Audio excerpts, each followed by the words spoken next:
everyone, and welcome back to my channel. Today I'm gonna take you for a small tour of my pattern stash. We're not gonna go through it, we're just gonna quickly look at it and talk about it.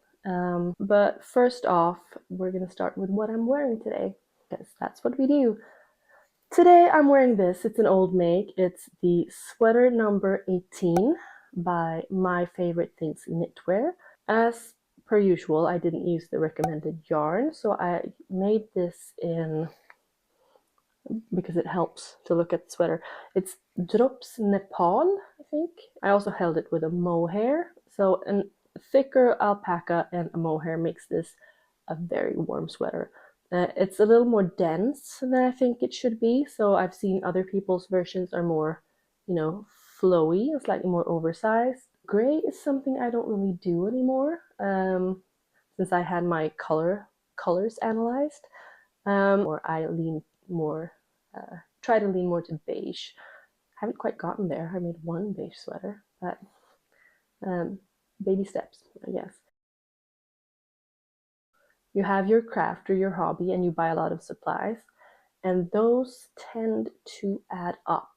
For me, my pattern stash has grown, so I've had to work out how to store my patterns in a way that suits me, and I thought maybe someone would be interested to see what I do. Please, if you store your patterns or organize them in a different way, say so down below, and if you have tips for anyone, you can leave them there as well. I'm going to take you through my pattern stash. I'm going to show you how I store them. I'm going to go through some stats. I decided to count all my patterns. That was fun. I also made the mistake of doing some calculations on price. Hang on to the end to see me freak out about my finances. I usually buy patterns online. I hardly ever go to a physical store unless I really have to. So most of my pattern buying happens online. And I tend to not buy, some people buy patterns for their next project, but I like to have patterns on hand. I usually buy PDF patterns, and for bigger items, I usually send them to a person that print them for me in the copy shop or A0 format. That comes at a cost, which makes PDF patterns not cheaper than paper patterns. But I think there's more to choose from when you buy PDF, so I prefer that. Like, I buy the pattern and then I have them printed immediately so that I have them on hand. And since I have to pay shipping for them to get back to me, I tend to batch buy, so I can batch print. So I don't have to pay shipping for a lot of small packages. I can just do one big one. So I think that's the main reason that I tend to buy like many patterns at once. I store all my sewing patterns right here in my living room. I'm going to show you a video of my shelf. So this is my pattern shelf. It's a designated shelf in my living room where I keep sewing patterns and knitting patterns and some related things. I like to have my patterns nearby so I can flip through them when the mood strikes me. Yeah, I've got the 4 bottom shelves are sewing patterns. I've mainly got PDFs that are printed and put in envelopes. I'm going to show you in a minute. And then I have a few paper patterns as well. The 2 topmost shelves are for knitting patterns and my printer and some knitting books and some, random stuff. I sort my sewing patterns in categories. So we have like kids patterns. I think there's, what's this? Is that men's? Yeah, this is men's patterns. We have underwear, we have lounge, and here, let's see, skirts. These two bottom ones are quite full. So I store my PDF patterns, the prints, in plastic envelopes that fit well into my shelf. I want to be able to like flick through them to find what I want when I feel like being inspired, or when I'm planning what to sew next.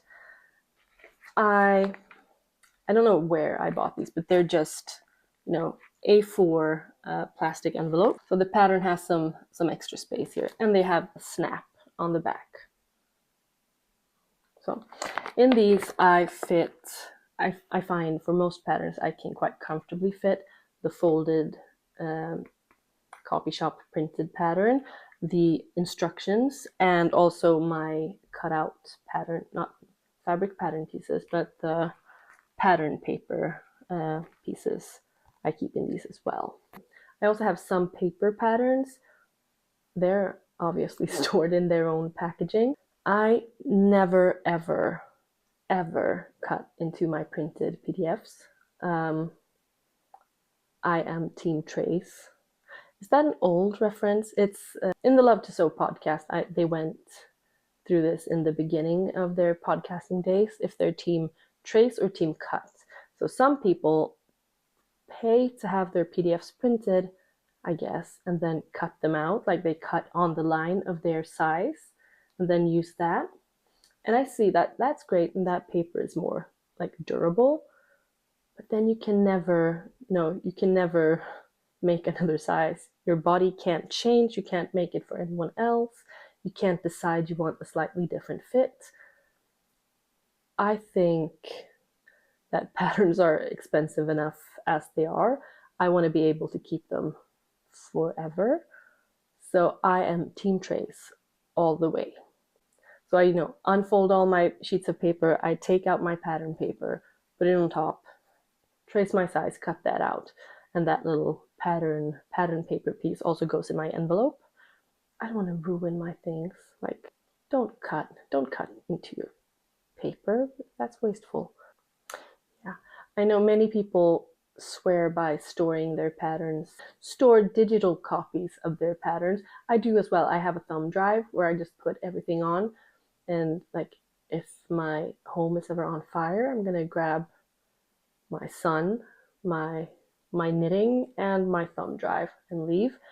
But I also want to keep everything in like a physical copy. I think when I've heard people discuss this, it seems like people are more worried that their house is going to burn down and they're going to lose their physical copies. So they keep,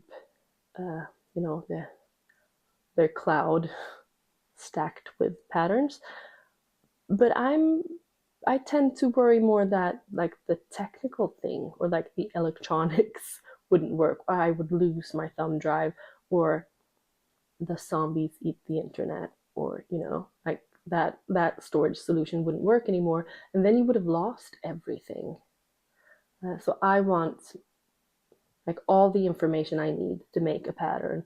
I want to be able to like reach out and grab it and just make it.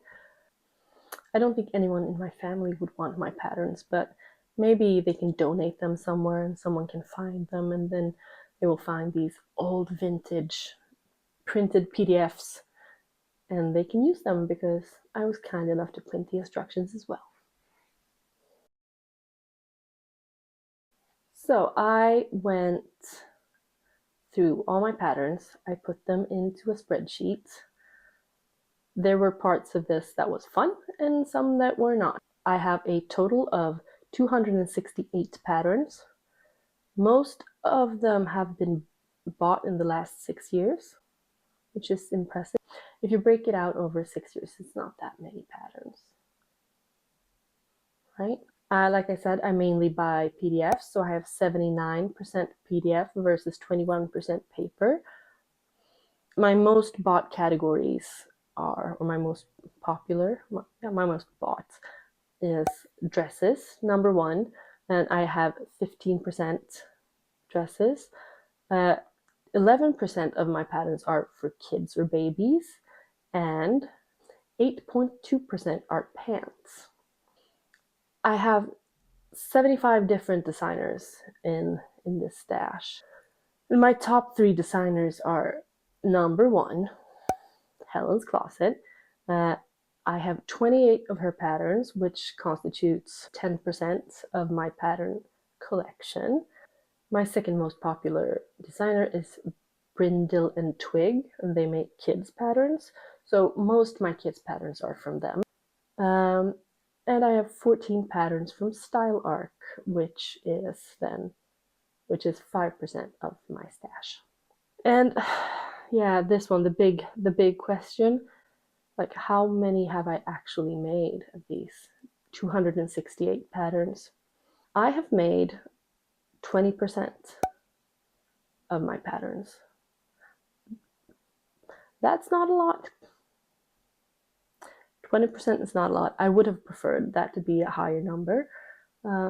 And when you look at the patterns I have made, like most of my patterns I have made 0 times. And then I have, most of the ones I've made once. Some I made twice, a few I made 3 times, and the tiniest sliver, like almost invisible on the pie chart, are patterns I have made 4 times, of which there are 2. This collecting and looking at stats prompted me to look at cost. And this was all like fun and games, like, ooh, yay, numbers, until I did this. And I almost wish I hadn't. I almost don't want to talk about this, because this is, like, I can defend, like, at least for myself, I can defend having a large stash. I like having a large stash. It makes me feel good. I have fun with it. It's like, I'm very much fine with that. But I had not really considered that patterns cost money. So looking at the price of PDF patterns and trying to guesstimate the average number of pages to print, I set the price for a PDF pattern at 250 Swedish crowns, which is around what a paper pattern costs, or an indie paper pattern costs in Sweden as well. And that is around $26 or 22 euros. So it's quite pricey, but that's the way it is. And out of the 268 patterns I have, if some of you are quick with the math, you see where I'm going. I haven't made 214. So 214 patterns I've bought but never made. So they were like unnecessary costs. And when I multiplied that 214 with the 250 Swedish, it's crazy amounts of money. I ended up with like 53,000 Swedish crowns, which is like, that's crazy. It's insane. And I'm not generally stupid. I know things cost money. I manage my own finances, but I had no idea. I had no clue I had spent this amount of money. And that is a bit scary, that this amount of money has just trickled away. And I've happily filed all the things in my shelf and not thought about it anymore. It's also scary that I have the same buying tendencies when it comes to yarn and fabric. And those are like the main categories of buying for my hobby. So I'm a little scared to see if I actually count the cost of my yarn and my fabric, what would that be, and what would it all combine to? I had not planned that this was going to be a existential crisis type of video, but I am slightly freaked out. And I can't do anything about it now. There's no use crying over bought patterns. When I did this first, when I, in prep of this video, did this math, I got a bit overwhelmed and had to pause this for a while. And now I'm sitting here recording this, and like, I wish I had some big takeaway, like, ooh, so don't do this or do this, or I'm gonna, this is the start of my, it's not. This is just me realizing that I spent crazy amounts of money on stuff that I haven't used, which is wasting. That's wasting money, wasting space, wasting time, wasting resources. I think I'm gonna attempt to shop my pattern stash from now on. There's no way to come out of this and still look good. It's interesting that I've spent, like, at least in the two of my last three videos, I've been saying how I don't think you should buy too much, or I don't want to spend unnecessary money or be wasteful. And here we are. So, thank you everyone for sitting with me as I'm going through this crisis. I hope you enjoyed looking at or taking a peek into my pattern stash, um, hearing my tale of woe. If you want more of this, or, check out my other content as well, because it's not all existential or financial crises. You can like and subscribe if you want to see if I make any progress on this, or come to some big revelation about this. You could subscribe as well and see if that happens. Thank you so much for watching today, and bye.